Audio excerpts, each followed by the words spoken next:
Game over, man. Game over. Johnny. You're gonna need a bigger boat. So serious. Roll out. I am Iron Man. This is a tasty burger. Welcome to the In Session Film Podcast. Welcome to this podcast review episode for April 29th, 2023. I am Brendan Cassidy. And I'm Captain Hook himself, Ryan McQuaid. You always did have a hook for a hand. That was your weapon of choice, wasn't it? Yeah, and then I got one of those Luke Skywalker prosthetics. It was actually really great. Yeah, how's that working for you? Is that going I got well? upgraded, baby. Does it feel weird? Does it actually feel like flesh? Like, I always wondered about that. Like, you know when they do that in the end of Empire, right? Where they do the finger test. I was like, I don't need no finger tests. I'm just going to walk around. This thing kind of has a mind of its own. You know, it slaps people randomly, you know, at restaurants, gas stations, the Oscars, stuff like that. So you're telling me you have artificial intelligence for your hand? Okay, that tracks. It's very dangerous. But it can write a hell of an essay, you know. So. Who would have thought the perfect way to introduce an episode on Peter Pan and Wendy would be talking about artificial hands? I mean, I guess that kind of makes sense. You know, Hook does have his own version of an artificial hand. But anyway, that is to say we are talking about the latest in the string of Disney live action remakes. Or I guess in this case, we should say less of that and maybe more of the next film from writer and director David Lowery. Yeah, that's better. I feel like this is a film that maybe straddles that line almost equally. We'll certainly talk about that as we dive into Peter Pan and Wendy, or as I was going to introduce this episode as, Ryan, we're off to Neverland. Oh, yeah. Hey, Metallica has a new album out. I feel like I need to reference it in some way. Sleep with one eye open, gripping your pillow tight. I love that song. I love that song so much. But yes, this is the next film from writer and director David Lowery, who is slowly becoming one of the, I guess, most premier examples of one for you, one for me kind of filmmaking. We've seen that a lot in many filmmakers over the years, but David Lowery has kind of been the biggest proponent of that with his now 2 Disney live action remakes. If we really want to consider Pete's Dragon a live action remake, it's kind of just another version of that movie through the lens of David Lowery. But of course, he has also worked with A24 many times with movies like A Ghost Story and The Green Knight. Now he's back working with Disney in a film that only got distributed on Disney Plus, did not even get put in theaters. Kind of unfortunate, Ryan. Kind of unfortunate. There are things about this movie. I think we both have thoughts. I'll just say that there are things about this movie that I would have loved to at least see on the big screen. And we'll certainly talk about that. But I'm looking forward to this one, Ryan. I don't know if I've stated this to you, but it's at least been publicized on past episodes when JD and I would do some of our most anticipated of the upcoming years. Mm-hmm. And Peter Pan and Wendy, I think, was supposed to come out. It was maybe at 2022, I think, was the first slate for it, and then it was delayed due to other reasons that I'm actually not sure about. But at one point, I did include it in my top 5 most anticipated films of whatever year we were talking about there. And it's because I am a huge fan of David Lowery, and I know that you are as well. So we were both very excited for this film, Peter Pan and Wendy. Of course, David Lowery, once again behind the camera, with his co-writer Toby Holbrook, also worked with him on Pete's Dragon. The film stars Ever Anderson, who is apparently the daughter of Mila Jovovich and Paul W.S. Anderson. This is her first leading role, which is exciting to see. The film also features Alexander Maloney, Jude Law. I'm going to butcher this last name, but I'm going to try my best. Alyssa Wapenatok. She plays Tiger Lily in this movie. We also have Jim Gaffigan, Joshua Pickering, Jacoby Jupe, a few others coming here as well. Molly Parker and Alan Tudyk are in only 2 scenes, only very briefly as Mr. and Mrs. Darling, respectively. And of course, this is the story of Peter Pan. Well, specifically Peter Pan and Wendy. You've heard this story before. It's nothing really new, although there are some things that David Lowery does in the back half that kind of scratch the surface of being new. We'll talk about that for sure. So with that said, Ryan, let's get into this conversation on Peter Pan and Wendy. The reviews have been somewhat positive. I think the response has been mostly in the positive realm. And I know you've been looking forward to this one. So what are your thoughts on David Lowery and his relationship with Disney thus far? And what did you think about Peter Pan and Wendy? David Lowery, Brendan, is one of the best directors we have working today, period, full stop, end of sentence. I agree. No, there's no ifs, ands, or buts about it. The man He's my has guy. made. He's my guy. Yeah, He's one of my guys too. Yeah. I think we can share him. We can be co-parents here. Okay. All right. Okay. I love it. It's fine. I love hearing him in interviews too. He seems so sincere. It just He's seems like a great guy to talk to. Seems very chill. Minus a IndieWire article that he was asked to do, sounding like a gunpoint. Then he sounds like a really chill guy. I've followed him since his first movie. I saw, Saint Nick, when it was like on VOD. Oh yeah, that's one I have not seen. I have not seen Saint Nick yet. It's a good. It's good. It's one of. You know what it is? It's one of those movies that is fine, but I can't wait to see what they do next. Oh, okay. The in-session film trademark of a new filmmaker. There you go. And then Ain't Them Body Saints came out, and I was really impressed by that film when it came out. I think it's still one of his lesser films, but I agree. But then Pete's Dragon, the best Disney live-action film, in my opinion. Yeah, I think it. What are you, more of a Beauty and the Beast guy?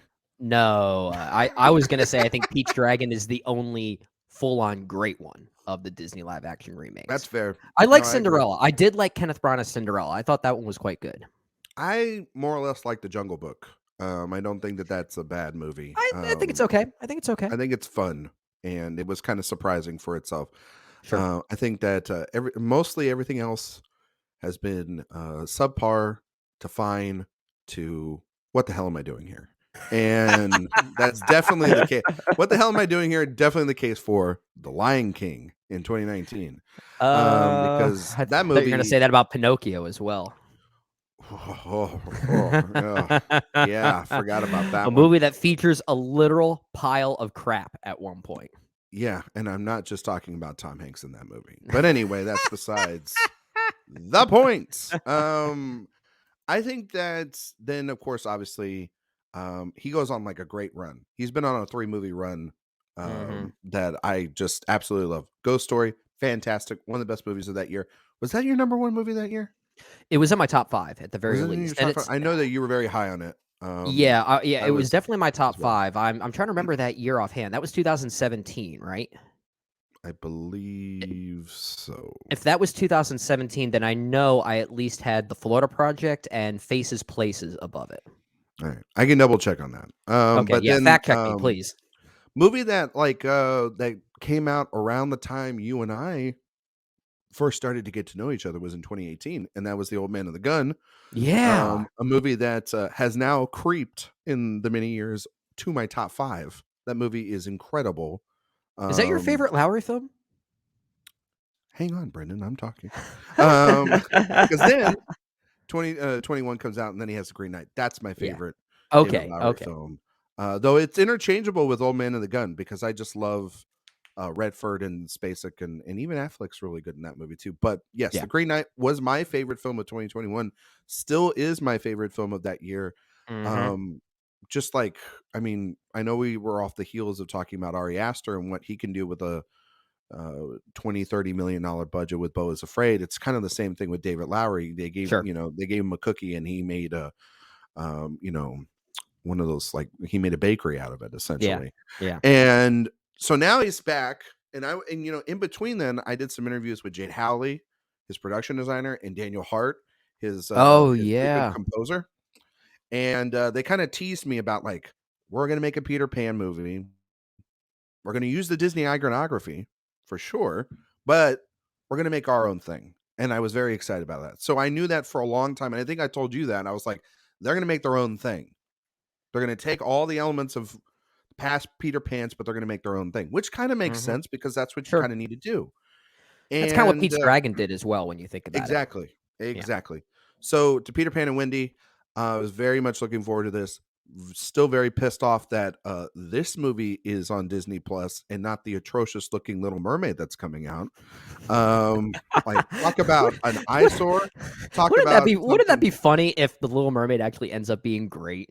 No, because it's directed by your favorite guy, Rod Marshall. So it's probably not going to be I'm not a great. Marshall fan. I Yeah, know you're not sadly, a I'm Rod not. Marshall fan. So for you to say that is not going to happen. I know Now, that. put it this way: I'm not saying that I think that's going to happen. I'm just saying it would be funny if it does.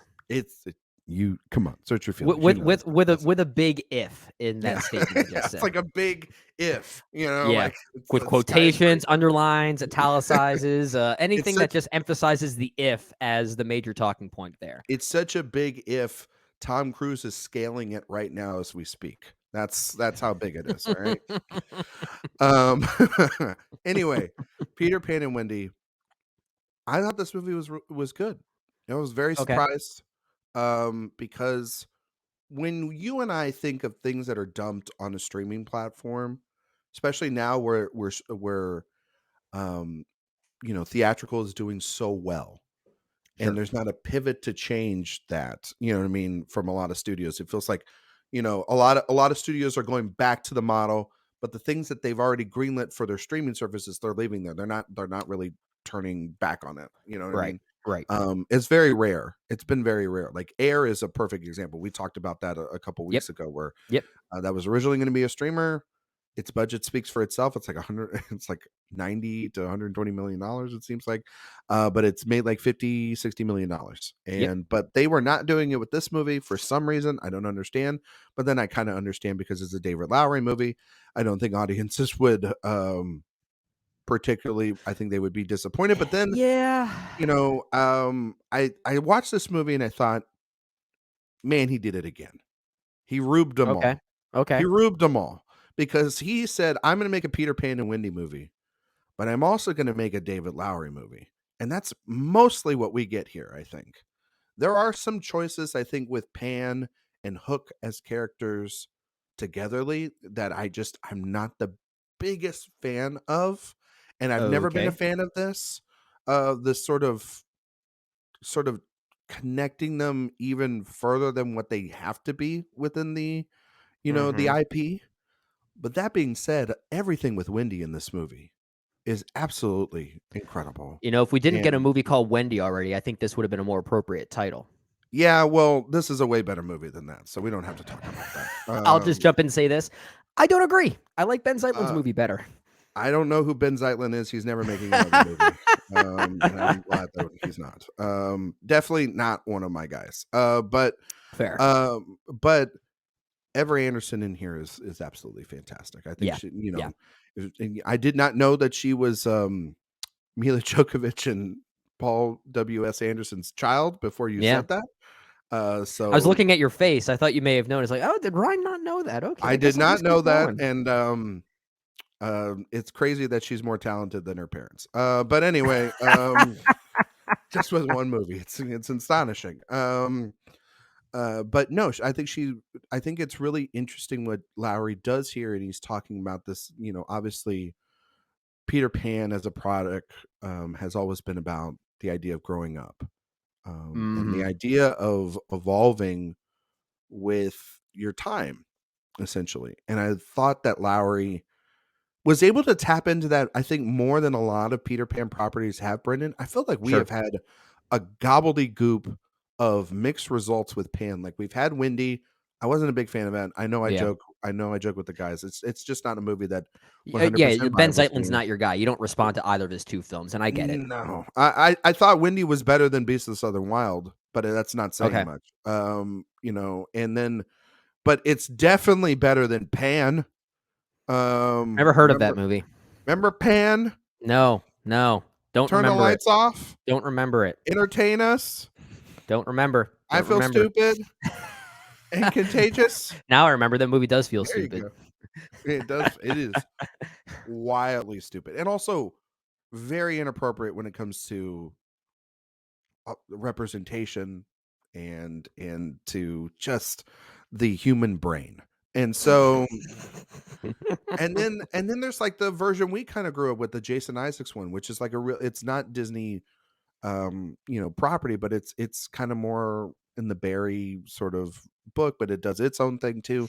So we Yeah. really haven't. So I feel like people just don't want to touch Peter Pan 100% to like the animated film or the book. It feels like they just kind of, it's a property where you're able to kind of do whatever you want with it. You know what I mean? Yeah. And you kind of be able to put your own things. But like Lowry's been talking about mortality, and Lowry's been talking about growing up and maturity for a lot of his films. Yeah. And he's also been talking about legacy, which is something that I think that like in The Old Man and the Gun, he does a fantastic job.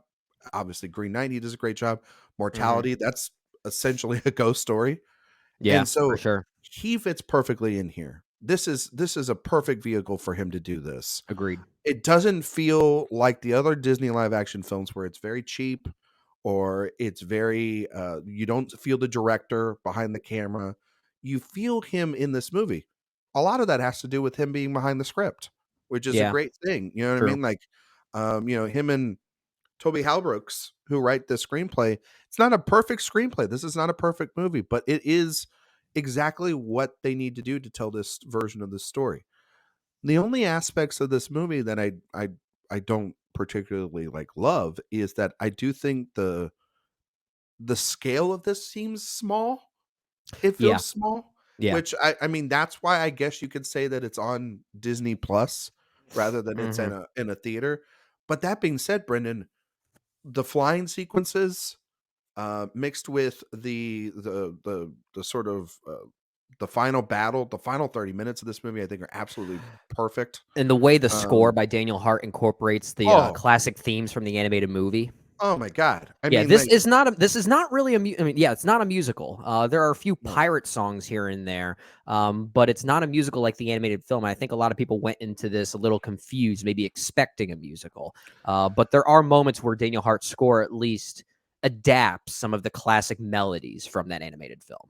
Yeah, it was not it almost like the best film to even describe this isn't another Peter Pan movie, but it's almost akin to the spirit of like Pirates of the Caribbean, almost at times, where it Felt more has Studio Ghibli to me at times. that too. I mean, it has the markings of the reason why I say pirates is because it's got its kind of own set of rules and code, and there's Sure.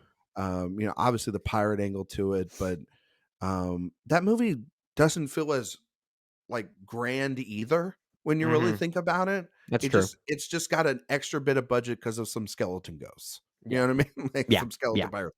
But yeah, I think this is good. One thing that we are going to go back and forth on probably a little bit, and I'm ready for it.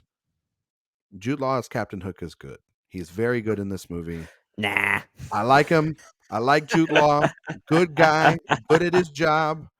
And honestly brought some emotionality to a character that I was kind of surprised because usually just when you think of Hook, he's more than just he's just kind of like the cartoon, essentially he's a buffoon trying to Mm, kill a child, and I thought that he had some really emotional stakes to it and brought something to Pan or something to Hook rather that character hasn't had since probably Jason Isaacs, which is some emotional complexity. Um, and so yeah. I very much enjoyed him, and I thought that also when I was watching, I was like, man, I can't wait to get him in another David Lowery movie than just this because good God, he should work with him. Hmm. He seems really good. But yeah, the kid that played Peter Pan was an Alexander Alexander Maloney. Maloney. Yeah. Sure. He's got a nice face. Seems like a good British kid.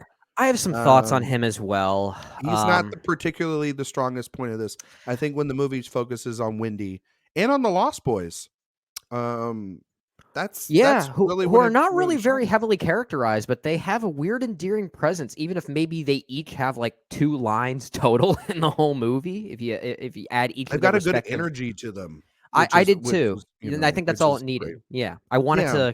I wanted to mingle with them, we'll say. But the last 5 minutes of this movie, Brendan, I cannot lie, I cried. Lowry was able I think a to lot of strike people the did. balance at the end. I got close, Um, yeah. I There was there's a very emotional. montage.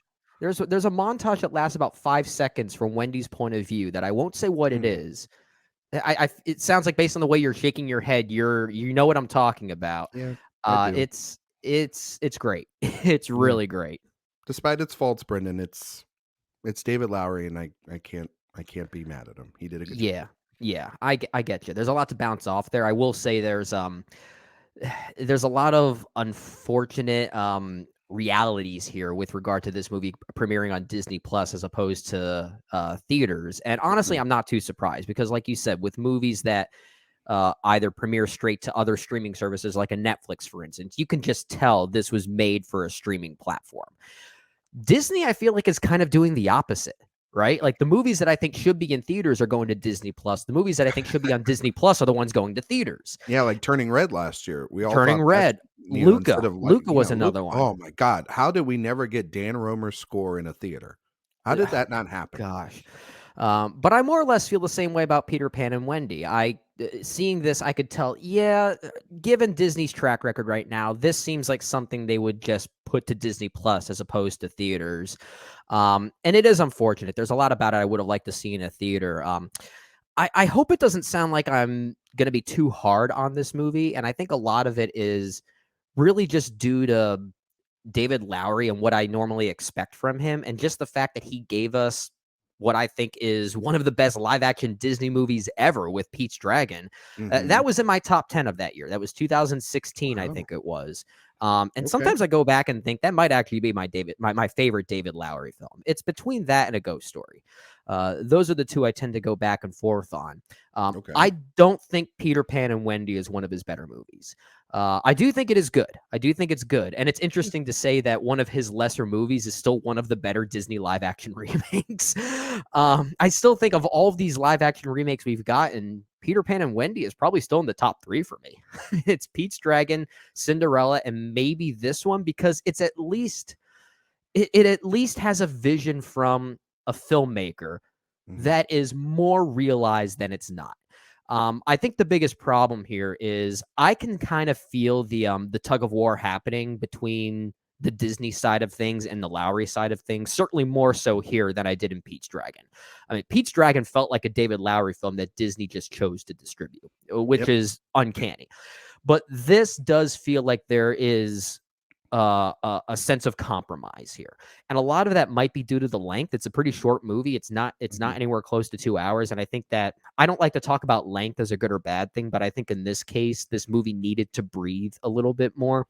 It needed like 20, 30 more minutes. Yeah. And I sort of get what the structure is, or at least I can hypothesize what I think Lowry's trying to do is that the first third of the movie, or much of the first act, is really where the recreations of the animated Peter Pan are at its most full swing. Like that's like the first third is really up until when they get to Neverland. It's not verbatim the animated movie. I mean, it's spoken differently. The dialogue's different. The vibe is different. But the bones are there though. Yeah, it's sequence for sequence up until they get to Neverland, really. But when they get to Neverland, the movie completely shifts. I mean, even Neverland itself, and I've seen people criticize the movie for this. It's not the most magical looking of places. It kind of just looks like they flew to Ireland. They flew to the island that Ryan Johnson used in The Last Jedi. It looks like. Yep. And everybody's using that one. Yeah, but I think in the case of this movie, I kind of like the more grounded approach to the magical realism here. Because the point here, and something I really did appreciate about the film and where it ultimately goes, is that Neverland itself is not really a great place to be. And in some cases, there actually is some development here regarding Captain Hook and Peter Pan as to whether who's really the villain of this story. There is something you can question about their dynamic. Now, to your point, I think the way the film kind of verbalizes that through exposition and dialogue doesn't always feel as natural to get to that point. Maybe there could have been more nuanced or some quietness added to amplify those interesting nuances there, but I like that they're here, and I do like that David Lowery is at least attempting to kind of deconstruct the Peter Pan ethos a little bit. That this idea of, an adult wanting to reclaim their childhood could be both a good or bad thing. And the same from a child's perspective. Wanting to be a child for as long as you want, that's endearing, but it's also kind of a bad thing. It means that you're also running away from something. And that's what this movie addresses. I like that. I don't think it gets there as far as how it can emotionally pack that punch fully. And I think a lot of it does come down to that compromise I was talking about. But I do think there's at least an attempt at something bold here. It almost gets to being something really special. But I don't think it quite gets there, unfortunately. But when it does, it's mostly funneled through Wendy. Ever Anderson, absolutely terrific here. And I want to see her in many more roles after this.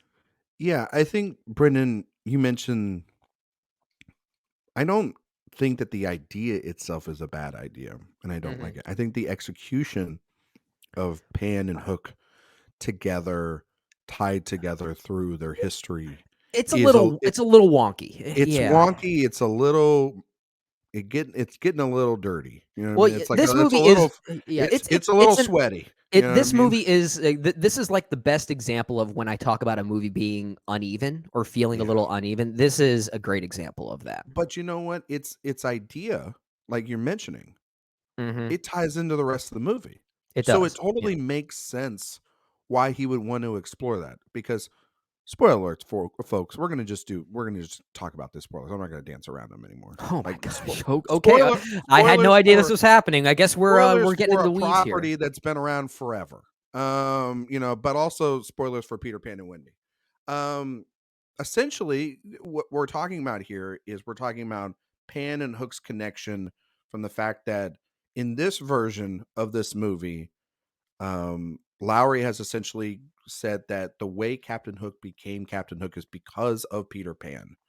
It's because of the fact that Peter and him were best friends, if I'm not mistaken, right, Brendan? They were children together in Neverland. And James Hook, he's referred to James a lot more often here. He simply missed his mother. So what did Peter do? He banished him. Which is, I mean, not cool, Peter. You know what I mean? Like, come on, man. Like, that's not right. But at the same token, though, no, I he essentially then becomes very angry, very bitter. I would have also loved to have seen that, like, maybe this is just me. But even with 20, 30 minutes to tap into this, Brendan, if maybe Captain Hook's crew were former Lost Boys. And the idea of that, it wasn't, like, tap into it even more. Find out the reason why it was just, it's, they say that Hook was like essentially adopted by the pirates at a young age. Yeah, I didn't like that little plot development because I'm with you. There was a moment where I thought, man, if this is exactly what you're talking about, where the pirates themselves were former Lost Boys, and this is just this like full circle of sorts, it would have been absolutely and again, I don't want it to make it sound like we're criticizing the movie for something we would have preferred to see, but I guess to keep it vague, I don't think the movie should have been as literal with that exposition there. I think we could have pulled the rings back a little bit there with that specific element.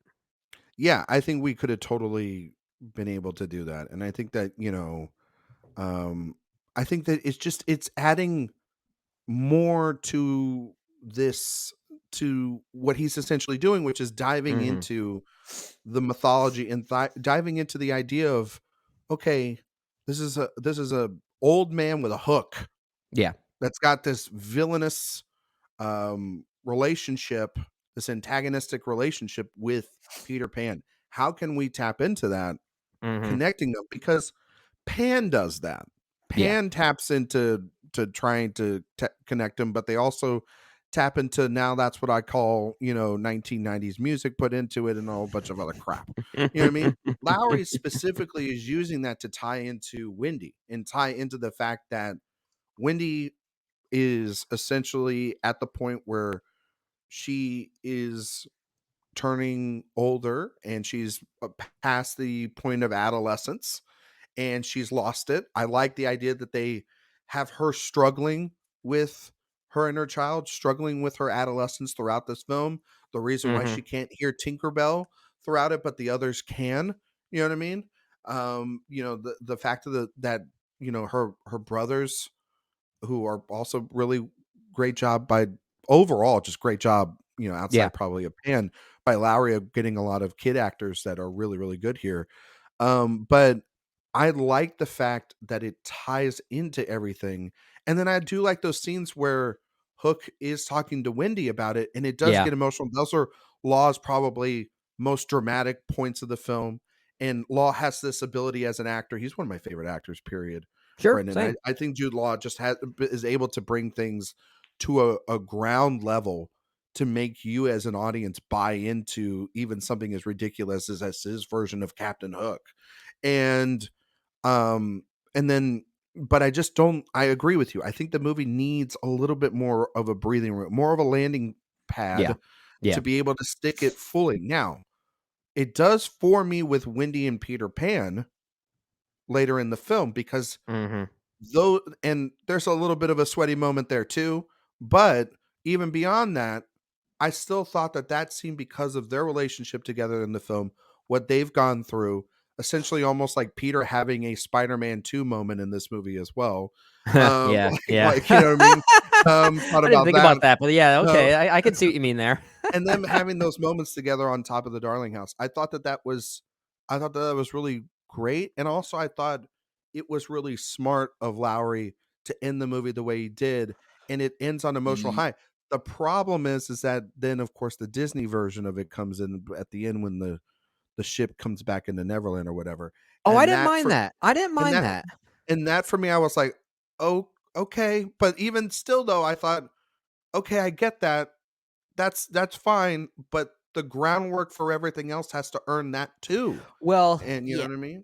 I guess it's twofold because the feeling of that final scene you're talking about, it kind of has the feeling of like a post-credit scene. Yeah, like Yeah, and yeah. maybe again, it gets back to the execution as opposed to the what it's doing. It's the how it's going about it.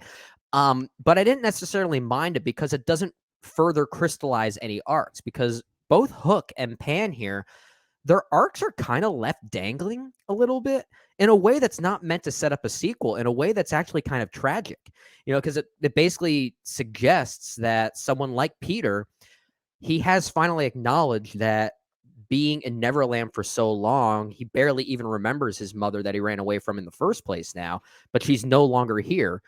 Um, it implies that while he knows that what he's doing is essentially running away from something that is inevitable and needs to be embraced, he also very indirectly says, I'm still not ready for that. And that's why he goes back. And there is something kind of, I don't know if hopeless is the right word, but I kind of want to use that because there is this duality happening. There's something very hopeful while also simultaneously hopeless about the movie. A lot of the hopeful side really comes through from Wendy's point of view. And this is the one Peter Pan movie that I think probably does the best job addressing motherhood as a theme, Yeah. and how Wendy really absorbs the role as mother for these lost boys, specifically. And she doesn't. It's not even something that she's just looking to do. It's kind of instinctual, which I love. Which is why her happy thought at the end of the movie, that montage we were talking about, is regardless of how good the movie is in totality, that 5-second strip there will be among the best cinematic moments of the year for me. I feel like that's the moment where most people start shedding tears, and I can understand why. I think it's quite great. I love the way it realizes those themes that growing up is ultimately the greatest adventure, and you have to embrace that. I really want to love Jude Law in this movie. I like him in those quiet scenes. I'll give you that.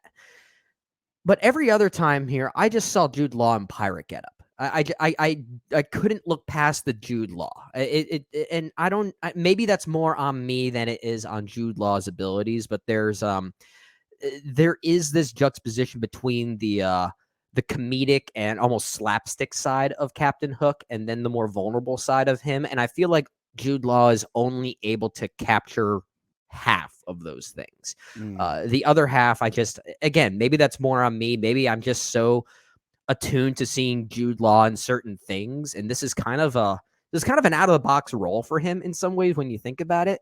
And maybe I just couldn't look past that. So maybe it'll change. This could be more of a me thing, but And I wish I liked him more in this because some of those more vulnerable scenes that you're talking about, I think, are quite good. Yeah, I think he is really good in the film. Okay. And I just think that, I mean, I'm gonna spew a little inside baseball here, Brendan. I got to talk to Law a little bit about this movie beforehand, Oh, okay, and okay. not like for an interview or anything. I was at a thing last year, and Yeah. I bumped into him, and it was very just like, oh my god, like I was walking literally out of a theater Yeah. at AFI Fest for Robert Downey Jr.'s documentary Senior. Yep. And I was holding the door for a bunch of friends, and I almost, I saw this guy on the peripheral of my view, and I held the door one last second because it was going to slam in his face. Mm-hmm. And that person was Jude Law. And so Okay. when he ended up, he was like, we were going to the after party for the film, and then we ran into each other, and we kind of spoke about this a little bit because I was just fascinated about this film in particular. Oh, sure. And talking to him a little bit about it, I mean, he wanted it to feel as if like this character, which I bought into once the film unfolds its story, is he's still a child. Essentially, he's just a grown-up child. And he's scorned. Anybody that's had a best friend in the world that's scorned them. Yeah. The way that Peter has and felt betrayed. And you Man, mentioned it earlier. If Peter was older, then this is totally the Banshees of Inisherin. It totally is. But then it's also like, but also too, you brought it up. It's like, this is a fascinating thing where it's not Law's fault. And I don't think, and a little bit of Lowery, but it's not, but it's mostly probably Disney for him not allowing to tap into, they probably don't want Peter Pan to look at like a villain when it comes out, for kids or whatever that are watching this thing. Yeah. But that's a more interesting thing to look at, is not just the selfishness of all these other characters, but the most selfish person that could be in this movie is Peter Pan himself. Yeah. Because it is a selfish idea to want to never grow up. It's a nice dream, but when others need to, for other purposes, or want to, in this case with Captain Hook, right, it's a very interesting thing and a dynamic to want to take that away from someone. It almost reminded me a little bit of the complexities of, and I know I'm going to say another controversial film, but it reminded me of the complications between Kylo Ren and Luke Skywalker in The Last Jedi. This idea of what is our hero. So many people probably just closed down they this just closed this this out, now. but it's the truth. Yeah, we're done. We're done. It's the truth, though. It's that, what if your hero that we've all wanted to be, what if their intentions aren't always the best? What if they are complex individuals that their actions can be deemed selfish, could be deemed a mixture of emotions that you need to explore and you need to talk about? Because from one angle, yes, never growing up is a great thing because you don't have to face nearly the crazy crap that we deal with in our life. But at the same token, though, the instinct ability for us to grow and mature and get better as a species is something that's always inside of us. Sure. And is an essential part of life. The essential part of life is growing up. We all have a due date, and to chase that, you're chasing something that is inevitable. And so when someone wants to go back and be with their family, because we know Peter Pan, for the most part, to take these kids to Neverland, essentially, and show them that this world is bigger than, better than the family that they have. When somebody wants to go back, and it's his best friend, Brendan. Yeah. That is compelling. It's a great idea. It's a compelling idea, and it involves a mixture of emotions. Yep. Of this then performance from Jude Law, which is, you're talking about duality, the duality of this giant man also having this childlike scorn inside of him. It's a mixture of things, the paranoia, it's a tightly more, for me, as I was watching it, it's a very tight performance that I wish got to have more of the breathing room to explore, because it's not like Jeffrey Rush in Pirates of the Caribbean here. That is full over the top there's no emotionality underneath underneath those currents. I don't You know what know. I mean? Like I think there's some there. there's a lot of it is like screaming and a dead monkey that they can't kill and all this other stuff. There's all these other things that are added to there. And yes, there is a little bit of that stuff of that relationship, but there's not as much of it being essentially this person's entire life has been destroyed by this person specifically. Yeah. And I found that to be really interesting. I just wish that they tapped into it more, that they explored it more. But obviously, because it's a Disney Plus product, because of the fact that it's Disney, and they were under probably different leadership at the time when the movie was being made, as Oh, opposed to yeah, Iger maybe. now. Yeah, I think that maybe. like that helps because Iger was the one that helped let him do Pete's Dragon, Pete's right? Dragon. Yeah. He comes back before this movie is done, you know what I mean, or after this movie's done. So, and this was already announced for a streaming platform. That's a great point. We don't I know think that that for that's sure, but I something to think I factor in there. I think that's a safe guess to make, that Yeah, maybe that is why there is this feeling of compromise happening here. Like, yeah, this feels mostly like a David Lowery film, but it doesn't always feel like a David Lowery film. Unlike Pete's Dragon, which I thought was 110% a David Lowery film. But oh I don't yeah, I don't think that's the case. I mean, I will say this. This is certainly more of a Lowery film than any other live action remake was to their respective directors. So there's certainly more going for it for that. And with regard to Captain Hook, I love those ideas. And maybe the issue for me comes down to just the overall structure, because when you get some potential moments like that, then we get interrupted by the classic slapstick chase with the crocodile, for instance, hmm which I'll give Lowry credit. I think the comedic timing of it is well executed. I think the hmm choreography is pretty good. I think the way Jude Law tries to channel the comedic energy there it was kind of off for me. hmm And maybe it was meant to be jarring. Maybe it was meant to seem overly childish, because there is this childlike nature to Hook that he has ultimately forgotten about, like we're talking about. So I guess that's part of it too. With regard to Peter Pan himself, played by Alexander Maloney, I keep going back and forth whether I actually like his performance or not. Because yeah. there's an argument to be made that Pan in this movie is kind of meant to be more of a blank slate of sorts, that Yeah. he is kind of more of this cipher of everything we're talking about, and how that then eventually funnels into the real lead character of this story, Wendy herself. So if I look at it through that lens, I can appreciate Maloney's performance a little bit more. hmm But at the same time, we are getting some very detailed backstory regarding Peter, how that relates to Hook, how that relates to his own motivations, his own backstory, which his tragic backstory is no different than any other villain tragic backstory when you think about it too. So I like that interesting choice there. But when it gets that specific, I'm not sure if Maloney is really expressing enough to translate those emotions. Yeah. I think he's very verbal. He definitely is able to literally carry his voice very eloquently and energetically, almost like he's hmm about to break into song. Um, but it all Kind of comes wish he down. did.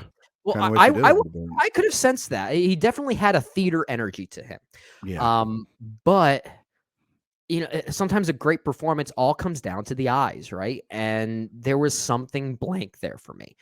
And Yeah. again, maybe that was the point. Maybe this was meant to seem more like an idea of a character as opposed to a fully realized character. But I don't know. I feel like it's trying to go both ways. I don't think I don't think it's able to have its cake in it. I agree with you, Brendan. I think like his performance is it's kind of baffling because like I think he kind of looks and fits the mold, right? You see him and you're like, yeah, he looks like a Peter When I Pan. saw the advertisements for the movie, the posters, the hmm trailer and stuff, and just saw the way he moved, the way he carried himself, I thought, okay, I'm seeing Peter Pan there. That's Peter Pan. So I get Yeah. that. I think that I think the problem is that, and this might be the fault of I don't know if it's Lowry or Disney or whoever. I really try not to fault David Lowery a lot when he's dealing with the machine. No, honestly, like to be fair, I am never going to fault a director that I know can create a singular transcendent vision throughout their career consistently when they're Mhm. working with a giant machine like Disney. It's Sure. kind of hard for it's kind of it's like John Watts. I don't know what a John Watts movie looks like, okay? Because he's mostly for his career has worked with Disney. You know what I Have you mean? seen Top Car with Kevin No. Bacon? Oh wait. Oh, he did Cop Car? Yeah. Uh I mean like sure, but like for me, I mean, it doesn't uh feel like any of the Spider-Man movies, to be no, it perfectly doesn't feel like honest. any Yeah. of that, but And now even that, despite all Cop the Car's okay. I think it's a yeah, fine it's like little yeah, thriller. no. You know what I mean, Brendan? Like Yeah, I this is know a you guy do. that's like you look at his like everybody was kind of like dogging on the cinematography here or whatever, and it's like, yeah, it's a little bit darker than it usually is, but I mean, like, Yeah. whatever. Like, get over it. Like, it It, still it's kind of aesthetically feels like a David Lowery movie it, when it, you look at it, it you know? aesthetically feels like a movie. It's still the movie does look great. At least from an art direction and what it's able to capture, the way the camera moves and everything, and Yeah. even some of those flying sequences, despite some wonky green screen at times, it's at least inventive in the way it's trying to capture camera movement and overall sense of scale. Yeah. Now, yeah, the color palette to the movie could have been brightened a little bit. Yeah. It It could have does been a kind of little have bit brightened. that typical house drab brand that we tend to see with movies Sure. like this. But I mean, it's certainly more vibrant than whatever we're seeing from the Little Mermaid trailers. I'll tell you that Yeah. right I now. mean, like, that movie looks like a dumpster fire compared to I, this thing. I You mean, know what I it mean? doesn't Like, even look like a black and white. It looks black. Everything just looks black. that movie, I'm telling you, I don't understand. Okay, side tangent here. I don't understand how Disney cannot have consistently good movies with underwater sequences when they own Pixar, which Pixar movies always have like what looks like real life water in their movies, Yeah. and then they own Avatar. So I don't understand how I don't understand how Little Mermaid Well, it's and all agenda. Black Panther Wakanda Forever look so bad Movies like underwater. Luca, movies like Finding Nemo, you need that type of visual selling point, right? Yeah. Whereas The Little Mermaid, the selling point is, "Oh, you love The Little Mermaid? Go watch it again." So we can spend less money on those You know other that things. you know that movie's gonna be 50 minutes longer than the animated version? I have no idea what they're gonna I guess, like, I'm You know baffled. that? I'm so You know that? baffled. Like, I mean, we're well, talking about we want a little bit more Peter Pan and Wendy here. yeah. And they're like, "No, no, no. We gave you all of that and then some for The Little Mermaid. The Little Mermaid's gonna be over 2 hours, isn't it? It's gonna be 2 hours and 15 minutes long. Oh my gosh. It And you should gotta not think about, like, be didn't that long." The Lion King, I'm not gonna call that a live action remake because it's still an No. animated movie. But No, that movie is you can call that anything but a movie because well, that's that almost like one, torture.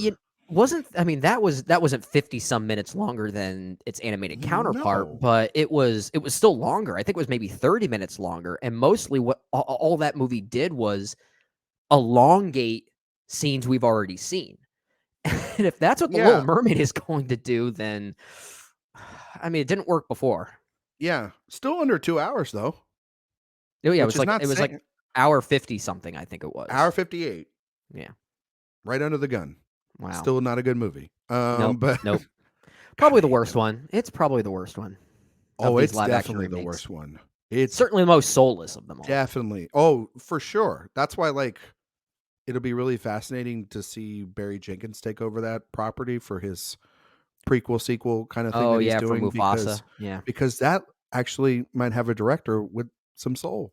You know what I mean? Yeah. Like that doesn't have like all that CGI. It'd be like dead-eyed. Yeah. And Yeah.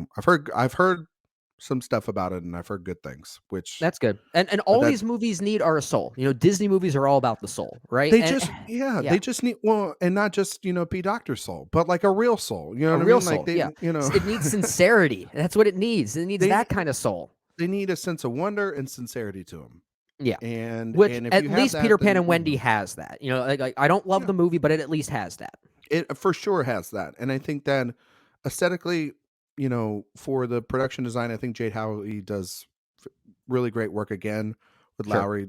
They've worked together on a couple of movies. She also did the production design for A Beautiful Day in the Neighborhood, which Oh, yeah, yeah, which yeah, that great. yeah. So then she was also responsible for those great transitions that look like miniatures, like the show did. Exactly, That was a exactly. brilliant touch. Yeah, and then of course I think Daniel Hart's score here Can we talk wonderful. about one of the It's early contenders one of the year? I mean, Well, like every time Daniel it's Hart does a score for a movie, I think it's one of the best of the year.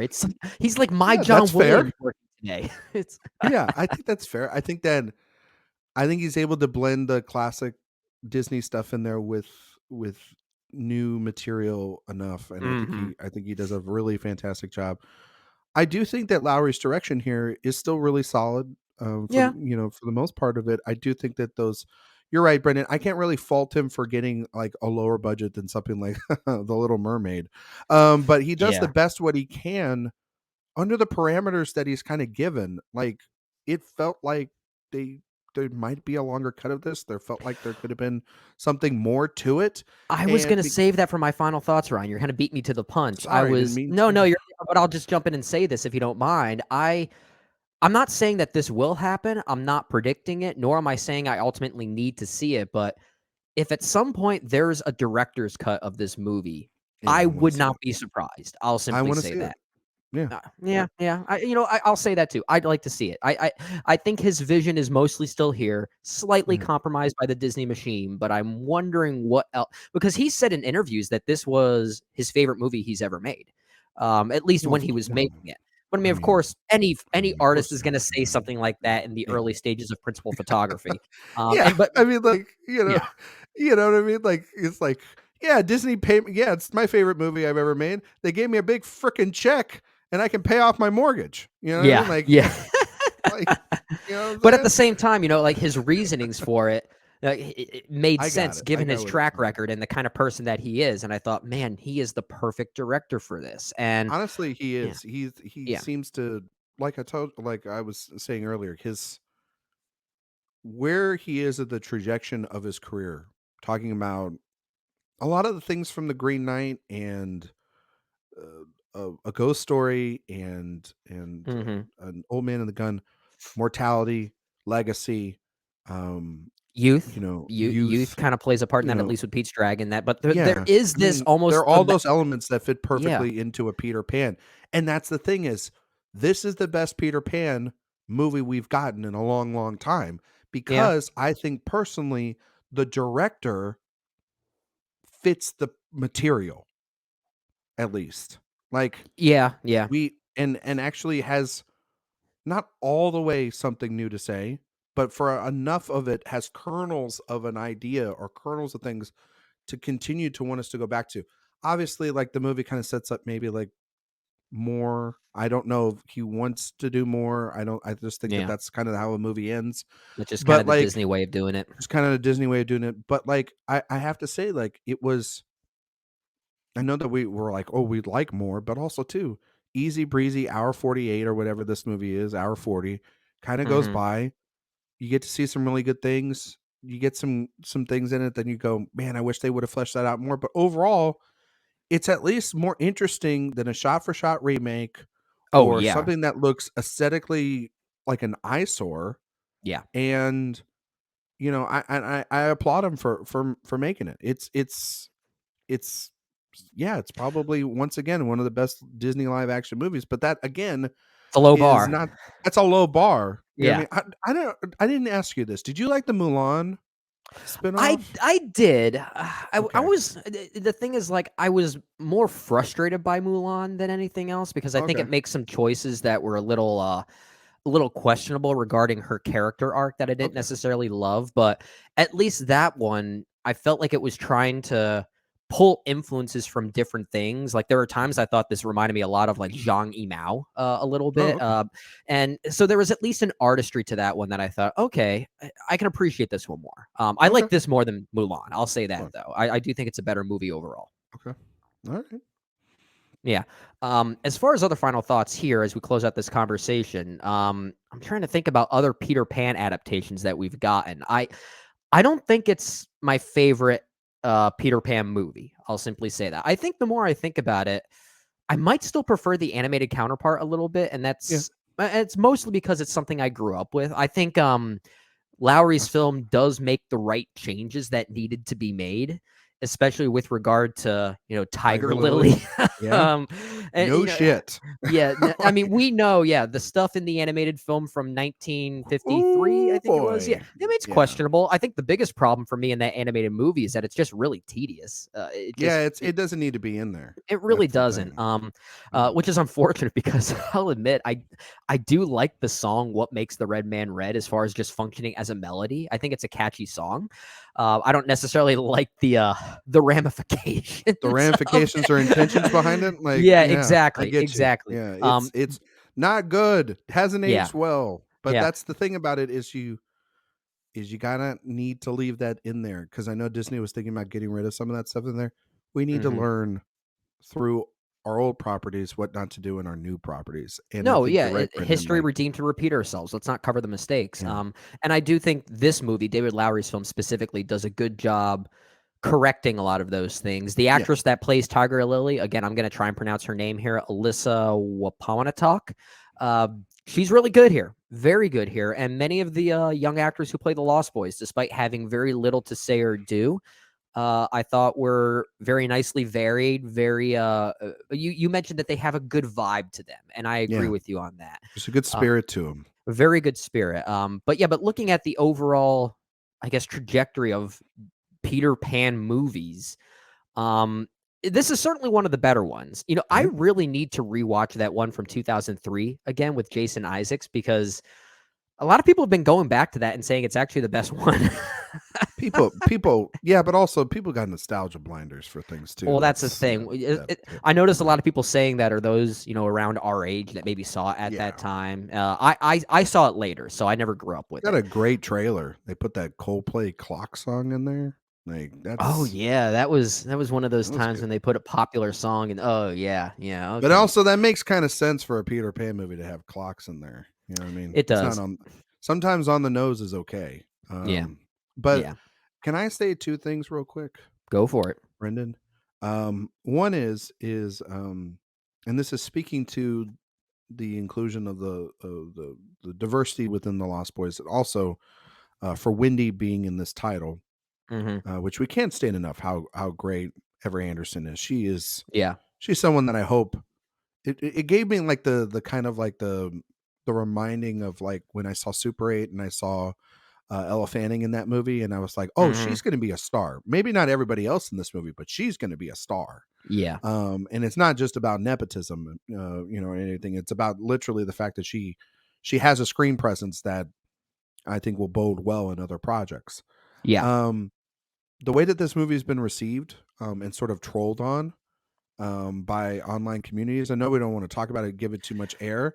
I will just Yeah. say It's this movie- unfortunate. It's unfortunate. This movie doesn't deserve that. This movie doesn't need that. I mean, like, Yeah. it's so random why this movie gets picked on of all movies to get picked on.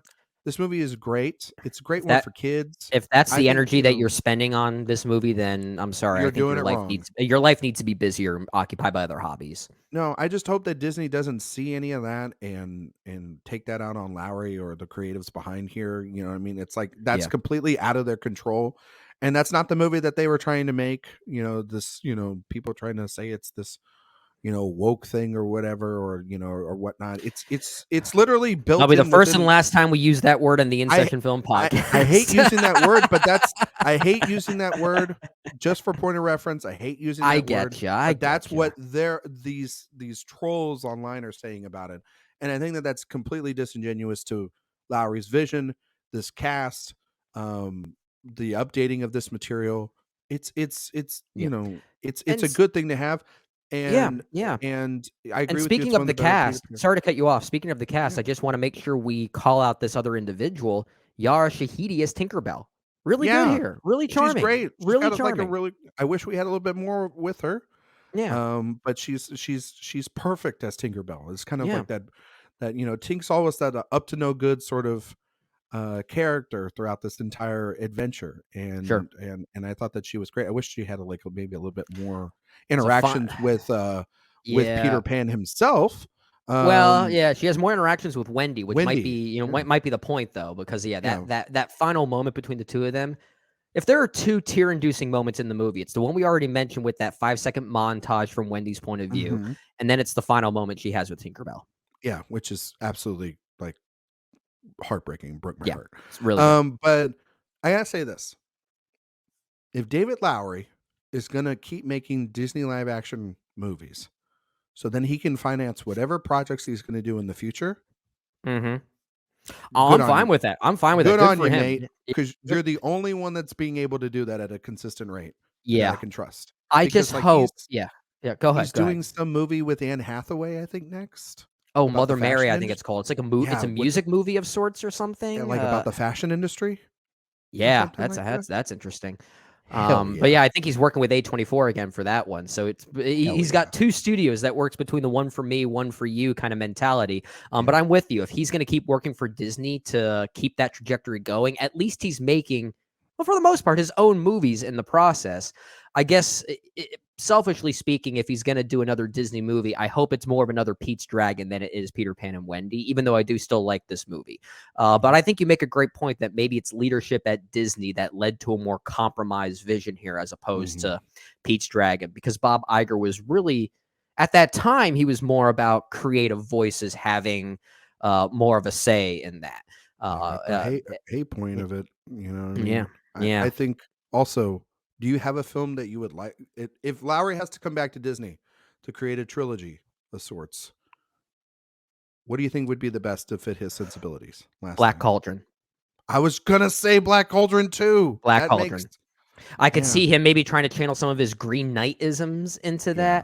that. I can also see I think it's already being made by someone, I don't know for sure, but maybe Sword and something like Stone. The Sword in the Stone. Yeah. Yeah, that would be really good for him too. I mean, if we didn't have like two terrible Maleficent videos, um, I think that we would have a problem with that. He would have no, that would have been really good for him. Yeah. Um, Now I'm trying to think. Well, I mean, all the new. I mean, what a Big Hero 6, right? Because they're remaking Moana, so we can just take movies We that could are just take just something that's only like 5 years old and remake it. honestly give him Frozen. Let's do it. You know what I mean? Like Oh, yeah. a David Lowery Frozen movie, terrifying. I think audiences would not like that. No, I don't think so either.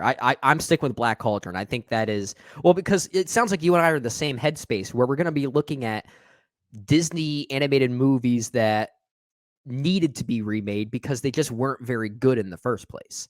Yeah, Um, something that's a little bit yeah, lesser known of a product. You know what yeah, I mean? yeah. That that has the IP, but maybe also, and I'm not saying that because a lot of people know Peter Pan, but Hmm. like Peter Pan's not the one they're rushing to. Right. When they're if you got all the Disney movies right here, Peter Pan's getting picked in like 10th in the draft. You know what I mean? Yeah, yeah. So, and it's also got to be something that connects to him. I think the darker elements of the Black Cauldron would work for him. I agree. It'd be like- so interesting. Like, what if there's an announcement that he's doing another Disney live action remake, and it turns out to be like Oliver and Company or something like that? Rescuers Down Under. You know what I mean? Something like that. I was gonna say the Aristocats rather, but apparently that's already being helmed by Questlove of all people. I'm sure that movie will get made. Like just some of the like choices, and oh my god, no! But I think like it would be. You know what? Rescues Down Under actually doesn't sound too bad, actually, because like That doesn't. That would be Rescues in general, I could see that kind of working in a maybe updated setting. honestly, like I don't the know. Great Mouse Detective. That's another thing too. Like these are things that could, like the Brave Little. The Brave Little Toaster actually wouldn't be. Was that Disney? Yeah, wasn't that Disney?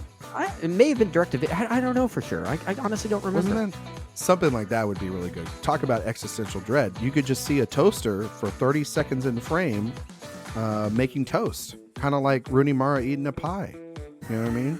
If it was Frozen, you'd see the princesses make a snowman from scratch. It would be a 45-minute sequence, and it would be the most devastating thing you've seen in cinematic history. Oh my gosh, I never thought of it that way. I don't know if the Brave Little Toaster is Disney, but I see your point. I'm gonna stick with Black Cauldron and Sword in the Stone. I think are the two that I would love to those are see. pretty- yeah. I think they would definitely fit his Green Knight sensibilities. I feel like that's all we need to say on Peter Pan and Wendy. Good movie, still a good movie. May have sounded harder on it because I know what David Lowery has done before with Just Disney. expectations. If anything, it's more on me. But I mean, it's an uneven movie at times, and it could have certainly been tighter. Maybe that director's cut is upcoming. We'll see about that. If you want to see some more thoughts from us on Peter Pan and Wendy, we do have a full review that you can check out at InSessionFilm.com. JD Duran also has some thoughts on our Letterboxd page at letterboxd.com/InSessionFilm. You can also let us know your thoughts by emailing us at InSessionFilm@gmail.com or hit us up on social media at InSessionFilm. Ryan, thanks for joining me on this trip to Neverland. Really do appreciate it. Really great stuff here. You've got a screening to catch, so I guess I do have to get you out of here pretty soon. I do, and but it was nice holding your hand as we flew through the sky. Now let go. We can so fly. I can go We see my can movie. fly. We can fly. We can fly. Let me go so I can go see my movie. Let me go. But happy thoughts. Happy thoughts for Happy everybody. thoughts. Yeah, A good happy movie. thoughts indeed. Yeah. Go watch the movie. It's David Lowery. Who doesn't want to see David Lowery make movies? Yeah, that's a happy thought for me. That'll make me fly for sure. Thanks for listening, everyone. We really do appreciate it. We'll see you next time on the In Session Film Podcast.